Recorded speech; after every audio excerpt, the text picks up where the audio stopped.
Biyahe po ulit tayo mga kabihero. Ito po yung kalsada mula po dun sa Tagaytay City pababa po sa lalawigan po ng Batangas.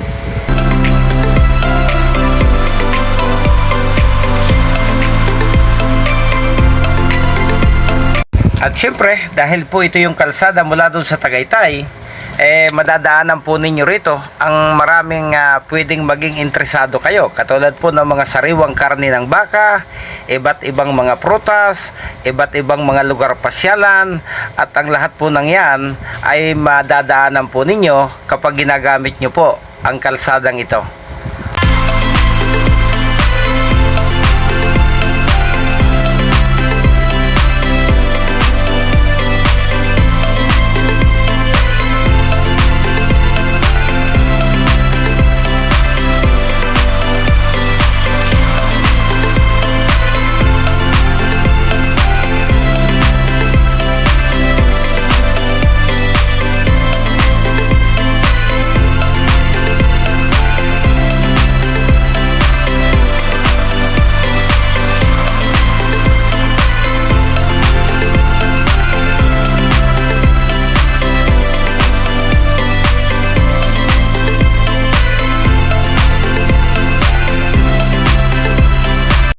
Napakahalaga po ng kalsadang ito mga kabiyahero dahil doon po sa mga hindi pa po nakakadaan dito at kayo po'y magtutungo ng bayan po ng Kalatagan, bayan po ng Lian, bayan po ng Nasugbo, bayan po ng Balayan, bayan ng Limere, bayan ng Taal.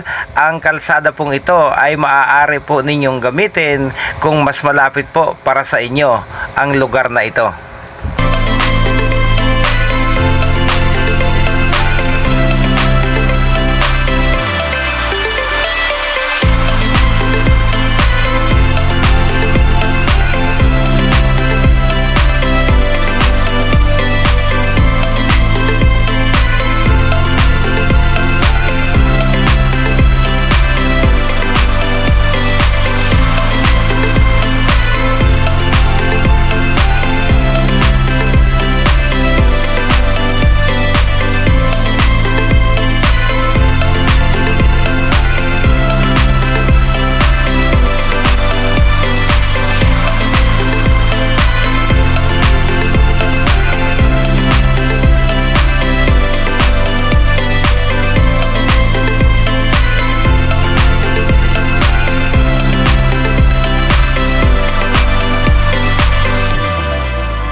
Sa mga mahilig po magtungo ng beach, ang kalsada rin pong ito ay napakahalaga dahil ang kalsada pong ito ay patungo po sa mga bayan kung saan naroroon po ang magagandang beach resort sa baybayin po ng lalawigan ng Batangas.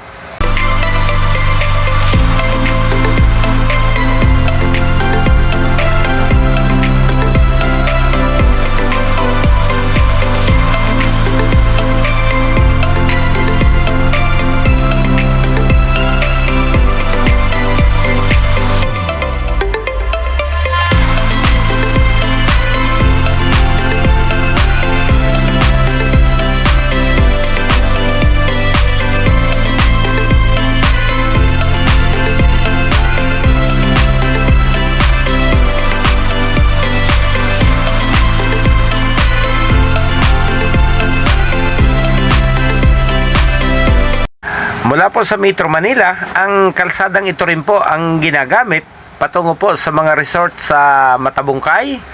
Dito rin po ang daan patungo sa Golden Sunset.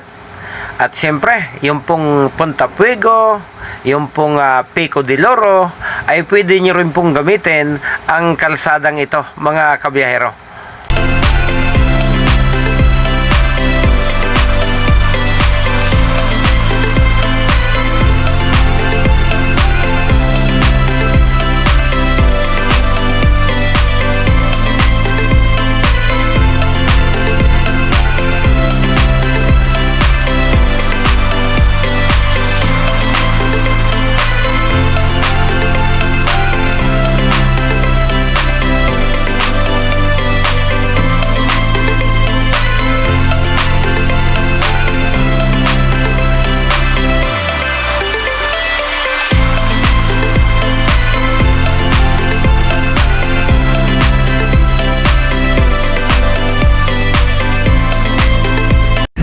Siyempre, mula po sa Tagaytay, pababa sa kalsadang ito, yung pong mga mahihilig sa bulalo, ay dito po natin yon matatagpuan. Kapag ginamit nyo po ang kalsadang ito, iba't ibang sikat na bulaluhan po ang inyo pong pwedeng puntahan, mga kabiyahero.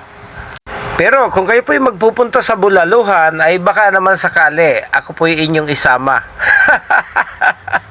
Sige, hanggang dito lang po at maraming salamat sa pagsama niyong muli sa biyahe kong ito.